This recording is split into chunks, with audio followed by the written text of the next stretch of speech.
ঘুরতে গেছিলাম ঢাকা জিয়া উদ্যানে। তো মেট্রো রেলে যাইতে চাইছিলাম, অনেক সিরিয়াল তো তাই যাই নাই, বাসে গেছিলাম। বাসে অনেক গরম, সেজন্য ভিডিও বানাই নাই। গাইস, চলে আসছি জিয়া উদ্যানে। সো আমার ঘুরতে যাওয়ার একটাই উদ্দেশ্য, টিকটক বানানো, ডান্স ভিডিও বানানোর জন্য আমি ঘুরতে যাই। তো সাথে আমার দুইটা ফ্রেন্ড ছিল, এই যে একটা আর পিছনে আর একটা আছে। তো গিয়ে অনেক ভালোই মজা হয়েছে। ডান্স ভিডিও তো করি, সবাই তাকিয়ে থাকে, অনেক ভালোই লাগে, আমার আবার শরম লাগে না। তো তো সেখানে গিয়ে এই যে হচ্ছে সেই পেজটা, অনেক অনেক মানুষের কোনো শেষ নাই।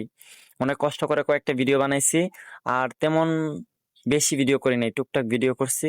এই একটু একটু ভিডিও বানাইছি, সেটাই আপনাদেরকে দেখাচ্ছি।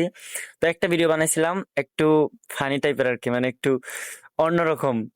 ভাই আর বললেন না, ভিডিওটা বানানোর পর এই যে এই ভিডিওটা, সবাই যেভাবে তাকিয়ে আছে, সবাই